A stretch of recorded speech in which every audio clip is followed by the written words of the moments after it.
Guys, pupunta kami sa may Pansyao. Magla-lunch lang kami doon buong pamilya. Mama's there. Nung hindi na nga makita ni baby si mama, hinanap niya na. Nasa unahan kasi si mama kanina eh. Hindi na nga pala kami nagdala ng stroller, gawang malapit lang naman, sa Pansyao lang naman kami kakain. Tapos nga, ang lamig pa ng panahon ngayon, tapos mahangin. Ang sarap ng ganitong panahon kapag magagala ka. Kasi kapag mainit, nako, nang hirap maggala pag mainit yung panahon. At gusto nga ni baby, hawak-hawak lang siya ng Kuya Jaron niya. At naglalakad na nga po kami papunta dun sa may MRT. Kainaman lang talaga sa lugar namin, ay malapit kami sa MRT. Hindi na siya hassle, mamasahe pa, magbabas pa, tapos na transfer.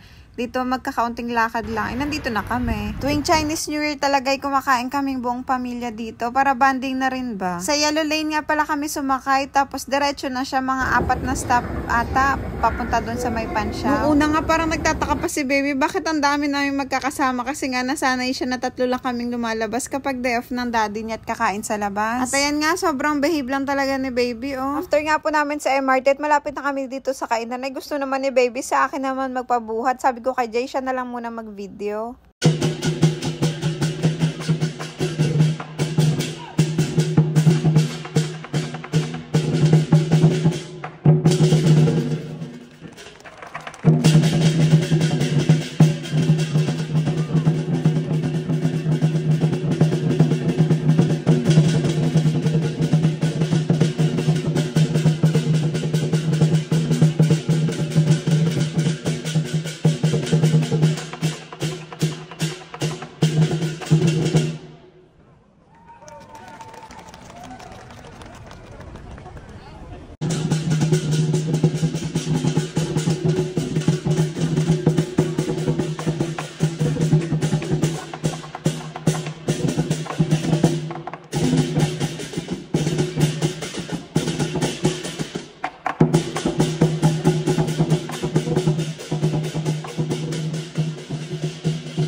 At nasaktuhan pa nga namin, dun sa may pinakabungad ng Mega City ay mayroong nagpe-perform ng mga dragon. At nandito na nga pala kami sa may kainan, sa may B1 dito sa Mega City. Gusto ko nga sana orderin to, kaso wala silang hindi spicy. Sobrang anghang daw nun, sabi nung nagtitinda. Tapos ayun, naka-order na kami ramen at saka yung steak. At habang kumakain nga po kami, ay dumating yung mga dragon na nag-perform kanina dun sa may harap ng Mega City. Tapos pumunta sila sa bawat store. Parang wini-wish nila yung bawat store na maraming kita, maging maayos yung benta. Binibigyan nila ng good luck, guys.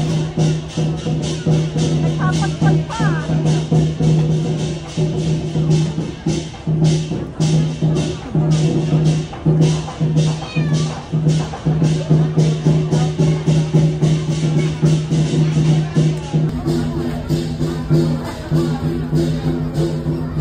Tumataas na yung tenga. Gagawin ka tenga.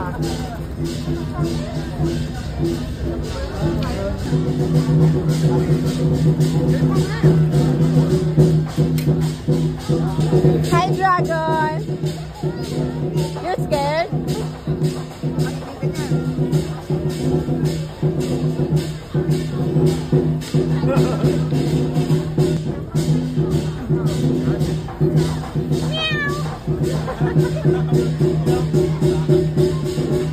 Nana, dragon. Bye-bye. Bye-bye na sa dragon. Frankie sa dragon.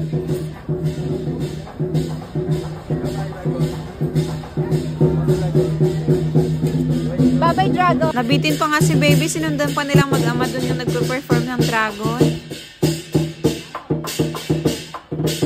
After nga pala namin kumain, ay bumili na rin kami ng donut dito at pauwi na kami. Kaso nagkayaan nga pumunta ng Mitsui Outlet. At ayan nga, meron pa red envelope ang best friend ni baby na si Joanne, si Tita Joanne niya. Tapos pagka uwi din ng bahay, meron din red envelope si mama tsaka si Papa, tapos si Ateng para kay baby. O, diba? Bongga. Thank you po. Bumiyay na nga rin po kami niya. Pagkatapos namin dun sa may pansyaw, dumiretso na kami ditong lahat sa may Mitsui outlet. Tapos nag-rent lang kami ng stroller ni baby kasi nga hindi kami nakapagdala kasi hindi namin nakalain na pupunta kami dito. At eto, pumasok kami dito kasi nga nakaplano na talagang bibili kami dito para kay Jay. Kasi ang Chinese New Year ay araw talaga ni Jay para sa kanya lahat kasi nga ang dami niyang pagod din sa trabaho kaya yung araw na to ay para sa kanya. Kaya kung anong gusto niya, go for the go. Kasi si Jay ay hindi talaga yung mahilig sa mga bili-bili ng mga gamit. Gusto niya nasa set lang ng isip niya. Ipon.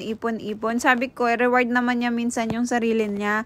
Kahit once a year lang. Lalo na ngayon siya lang mag-isang nagtatrabaho sa amin. So, mostly ng sahod niya, sa gastos talaga napupunta. Kaya sabi ko, kailangan talaga may reward siya sa sarili niya. Kasi yun, pambawi ba ng pagod kahit papano?